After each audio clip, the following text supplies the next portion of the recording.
Rejuvenation Through Joy by Langston Hughes. Mr. Eugene Lachey, in a morning coat, handsome beyond words, stood on the platform of the main ballroom hotel of the big hotel facing Central Park in 59th Street, New York. He stood there speaking in a deep, smooth voice, with a slight drawl to 1,000 well-dressed women and some 200 or 300 men who packed the place. His subject was Motion and Joy, the last of his series of 6 Friday morning lectures, each of which had to do something with something and joy. As the hour of his last lecture approached, expensive chauffeured motors turned off Fifth Avenue, circled around from the park, drew up to the 59th Street entrance, discharged women in the elevators leading up to the level of the hotel ballroom. Delicate foreign perfumes on the breasts of preferred ladies scented the bronze cars. "I've just heard of it this week. Everybody's talking about him. Did you hear him before?" "My dear, I have heard all 6. He sent me an announcement." "Oh, why didn't I? He's marvelous. I simply can't tell you." The great Lachey speaking. As he spoke, 1,000 pairs of feminine eyes gazed as one. The men gazed too, hundreds of ears heard, entranced.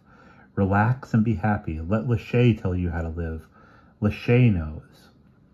Look at Lachey in a morning coat, strong and handsome, right here before you. Listen. At $2.50 a seat. How little for his message. They listened. "Joy," said the great Lachey. "What is life without joy? And how can we find joy? Not through sitting still with our world of troubles on our minds, not through talking, though too often only another phrase for brooding, not by the sedentary study of books or pamphlets or philosophies and creeds or of ancient lore, not through listening to me lecture or listening to any other person lecture." This was the last talk of his series. "But only through motion, through joyous motion, through life in motion. Lift your arms to the sun," said Lachey. "Lift them up, right now," appealing to his audience. "Up, up, up." 1,000 pairs of female arms, and some few hundred men's, were lifted up with great rustle and movement. Then and there, toward the sun. They were really lifted up toward Lachey because nobody knew quite where the sun was in the crowded ballroom. Besides, all eyes were on Lachey. "Splendid," the big black-haired young man on the platform said. "Beautiful and splendid. That's what life is, a movement up." He paused. "But not always up. The trees point toward the sun, but they always sway in the wind. Joyous in the wind. Keep your hands skyward," said Lachey. "Sway. Everybody sway. To the left, to the right, like trees in the wind. Sway." And the huge audience began at Lachey's command to sway. "Feet on the floor," said Lachey. "Sway." He stood swaying too. "Now," said Lachey suddenly. "Stop. Try to move your hips." "Ah, you cannot. Seated as you are in chairs, you cannot. The life center, the balance point, cannot move in a chair. That is one of the great crimes of modern life, one of the murders of ourselves. We sit too much in chairs. We need to stand up. No, not now, my friends." Some were already standing. "Not just when you are listening to me. I'm speaking of a new way of life. We need to live up, point ourselves to the sun, sway in the wind of our rhythms, walk to an inner and outer music, put our balance points in motion. Do you not remember my talk on music and joy? Primitive man never sits in chairs. Look at the Indians. Look at the Negroes. They know how to move from the feet up, from the head down. Their centers live. They walk. They stand. They dance. To their drum beats, their earth rhythms. They squat. They kneel. They lie. But they never, in their natural states, never sit in chairs. They do not mood and brood. No, they live through motion, through movement, through music. Remember my lecture, Negroes and Joy? Ladies and gentlemen, I offer you today Rejuvenation Through Joy." Lachey bowed and bowed as he left the platform. With the greatest of grace, he returned to bow again, to applause that was thunderous. To a ballroom that was full of well-dressed men and cultured men, he bowed and bowed, Black-haired and handsome beyond words, he bowed. The people were loath to let him go. Lachey had learned how to bow that way in the circus. He used to drive the roan horses in the great Roman chariot races, but nobody in the big ballroom of the hotel knew that.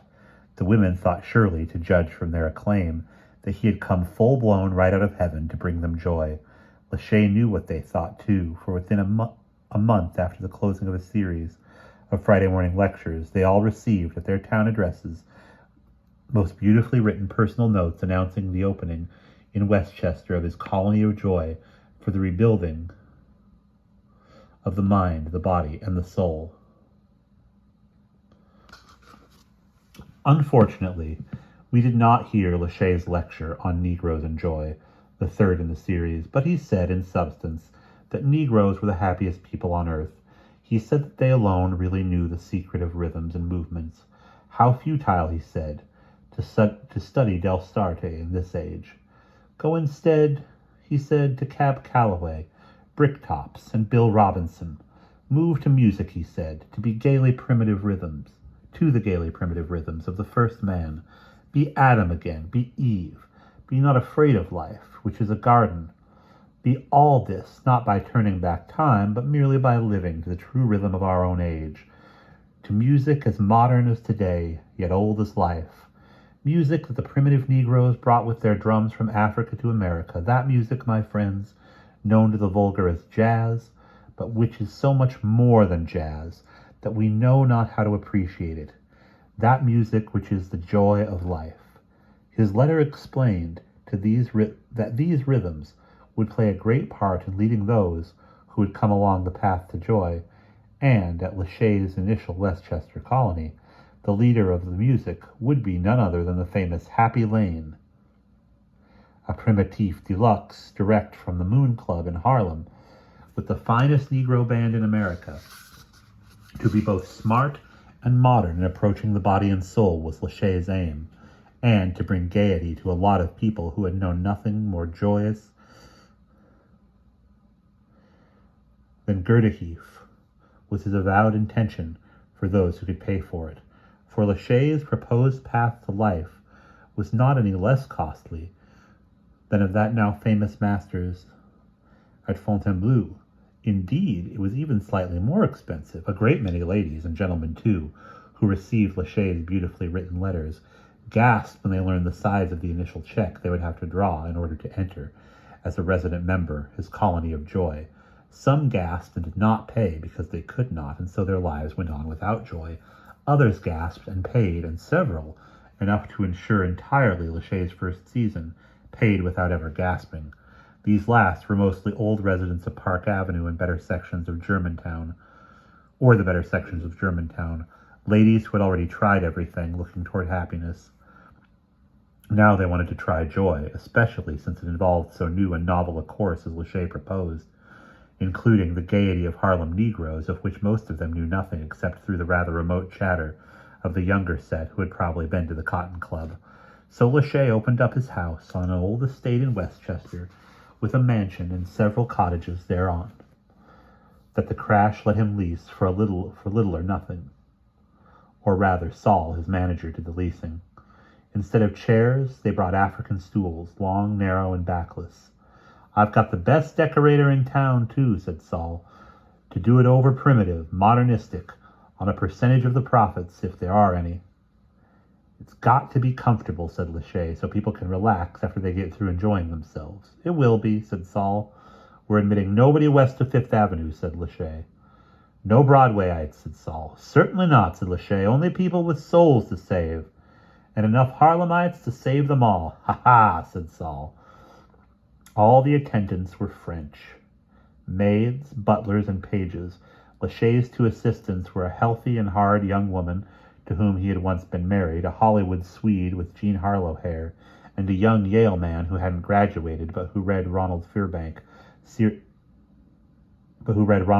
seriously adored Louis Armstrong, worshipped Dwight Fisk, and had written Lachey's 500 personal letters in a 7 lively arts Gilbert Seldes style. Saul, of course, handled the money with a staff of secretaries, bookkeepers, and managers. and Happy Lane's African band, 2 tap dancers and a real blues singer, were contracted to spread joy and act as the primordial pulse beat of the house. In other words, they were to furnish the primitive. Within a month after the colony opened, in mid-January, its resident guests numbered 35. Applications were legion. The demand for places was very great. The price went up. "It's unbelievable how many people with money are unhappy," said Saul. "It's unbelievable how they need what we got," drawled Lachey. The press agents wrote marvelous stories about Lachey, how he had long been in his youth at Del Monte a student of the occult, how he had turned from that to the primitive, and, through Africa, had discovered the curative values of Negro jazz. The truth was quite otherwise. Lachey had first worked in a circus. He rode a Roman chariot in the finale. All the way across the USA, he rode twice daily from Indianapolis, where he got the job, to Los Angeles, where he quit because nobody knew him there, and he liked the swimming at Santa Monica, and because he soon found a softer job, posing for members of the modernistic art colony who were modeling and painting away under a most expensive teacher at a nearby resort, saving their souls through art. Lachey ate oranges and posed and swam all that summer and met a lot of nice, rich, and slightly faded women. New kind of people for him, cultured people. He met, among others, Mrs. Oscar Willis of New Haven, one of the members of this colony of art expression. Her husband owned a railroad. She was very unhappy. She was lonely in her soul, and her pictures expressed the loneliness. She invited Lachey to tea at her bungalow near the beach. Lachey taught her to swim.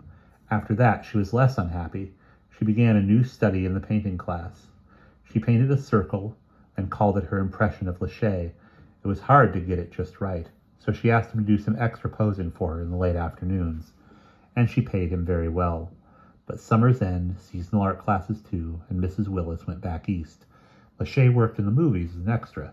He played football for football pictures, played gigolos for society films, played a sailor, a caveman, a cop. He studied tap dancing. He did pretty well as far as earning money went. Had lots of time for cocktails, parties, and books. Met lots of women. He liked to read. He had been a bright boy in high school back home in South Bend. And now at teas out Wilshire way, he learned what one ought to read and what one ought to have read. He spent money on books. Women spent money on him.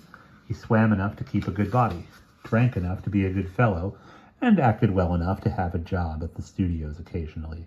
He got married twice, but the other women were jealous, so divorces followed. Then his friend Saul Bloom had an idea. Saul ran a gym for the Hollywood elite. He had a newly opened swimming pool that wasn't doing so well. He asked Lachey if he would take charge of the lessons. "Don't hurt yourself working, just swim around a little and show him that it looks easy. And be nice to the women," Saul said. The swimming courses boomed. The fees went up. Saul and Lachey made money. Lachey got a percentage cut. He swam more and drank less. His body was swell, even if liquor and women, parties and studio lights had made his face a little hard. "But he's so damn nice," the women would say, who took swimming lessons for no good reason but to be held up by the black-haired Lachey.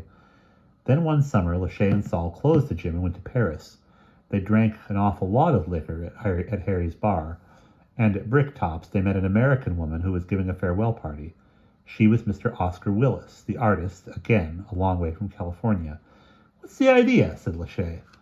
"Are you committing suicide, Mrs. Willis, or going home, or what? Why a farewell party?" "I'm retiring from life," said Mrs. Willis, shouting above the frenzy of the Negro band. "I'm giving up art.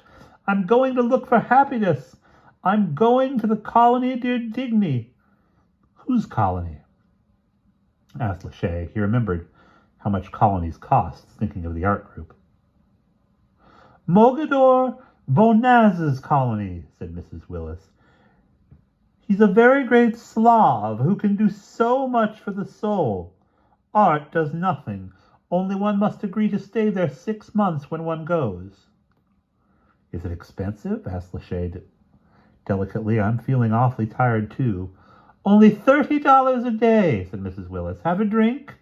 They drank a lot of champagne and said farewell to Mrs. Willis while the jazz band boomed and Bricktop shouted an occasional blues. Then Saul had an idea. After all, he was tired of gyms. Why not start a colony? He mentioned it to Lachey when they got out into the open air. Hell yes, said Lachey as they crossed Pigalle. Let's start a colony. From then on, in Paris, Saul and Lachey studied soul cults. By night, they went to Montmartre. By day, they read occult books and thought how much people needed to retire and find beauty and pay for it. By night, they danced in to the Negro jazz bands, and all the time they thought how greatly they needed a colony. You see how much people pay that guy? Bonnets, said Saul. Mm-hmm, said Lachey, drinking from a tall glass at Josephine's. And you see how much they'll spend on Harlem jazz, even in Paris? Yeah, said Saul. We're spending it ourselves. But what's that got to do with colonies? Looks like to me, said Lachey, a sure way to make money would be combine a jazz band and a soul colony and let it roll from there. Black rhythm and happy souls. I see, said Saul. That's not as silly as it sounds. Let 'em be mystic and have fun too, said Lachey. What do you mean, mystic? Asked Saul. Highbrow fun, said Lachey. Like they got from Bonnets. What do you suppose he's got we can't get? Nothing, said Saul, who learned to sell ideas in Hollywood. Now you got the personality. With me for manager, a jazz band for background, a little showmanship. It could be a riot. A riot is right, said Lachey. When they returned to America, they stayed in New York. Saul got hold of a secretary who knew a lot of rich addresses and some rich people. Together, they got hold of a smart young man from Yale who prepared a program of action for a highbrow cult of joy featuring the primitive. Then they got ready to open a colony. They cabled Mrs. Willis at Digny for the names of some of her friends who might need their souls fixed up in America. They sent out a little folder, and they had the young Yale man write a few articles on contentment and Aboriginal rhythms for Lachey to try on the highbrow magazines. They really had a lot of nerve. Lachey learned his lectures by heart that the college boy wrote. Then he improvised, added variations of his own, made them personal, and bought a morning coat. Nightly he went to Harlem, brushing up on the newer rhythms. In November they opened cold in the grand ballroom of the hotel facing the park. Without even a tryout elsewhere, 6 lectures by Eugene Lachey on joy and relaxation to the mind, body, and soul. Might as well take a big chance, said Saul. Win or lose. They won. In Saul's language, they wowed 'em. When the Friday morning series began, the ballroom was half full. When it ended, it was crowded, and Saul had already signed the lease for the old Westchester estate. So many people were in need of rejuvenating their souls, they could seemingly still afford to pay for it.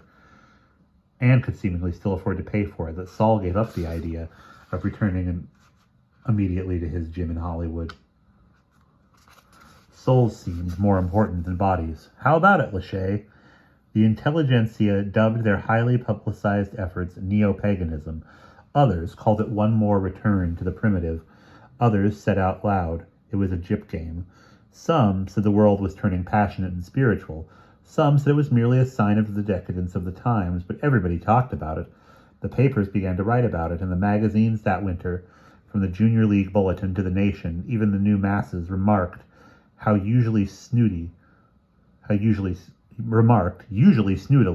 but nevertheless remarked about this cult of joy. Harlem hedonism, the forum called it. Lachey's publicity men, who'd started it all, demanded higher wages, so Saul fired them. The thing went rolling on its own accord. The world was aware of joy. The Westchester colony prospered. 10 days before the January opening of the colony, the huge mansion of the once aristocratic estate hummed with activity. It looked like a Broadway theater before a premiere. Decorators were working for big effects. They hoped House and Garden, Vogue, or Vanity Fair would picturize their super-modernistic results. The house manager, a former hotel head out of work, was busy getting his staff together, trying to keep them French for the swank of it. The bedrooms were receiving special attention. At Lachey's, sleep also was to be a joy, and each private bathroom was being fitted with those special apparatuses at colonies necessary for the cleansing of a body. For Saul and Lachey had hired a doctor to tell them what the best cults used. "Body and soul," said Saul. "Body and soul." "Give me the body," said Lachey, "and let the Yale man take care of the soul." Occult assistants, chefs and waitresses, masseurs and hairdressers began to arrive, for the house was to be fully staffed, and there were plenty of first-class people out of work and willing to take a chance, too. Upstairs in a third-floor room, Lachey, like an actor preparing for his role, studied his lectures word for word. His former wife listened to him daily, reciting them by heart, puzzling over their allusions. In another room, the Yale man, surrounded by books on primitive art, spiritual guidance, Negro jazz, German eurythmics, psychoanalysis, yogi philosophy, and all of Krishnamurti, half of Havelock Ellis, and most of Freud, besides a pile of spirituals, jazz records, Paul Robeson, and Ethel Waters, and in the midst of all this, a typewriter. There sat the Yale man, creating lectures, preparing for a month in advance 20 daily talks for the great Lachey. And we will pause there.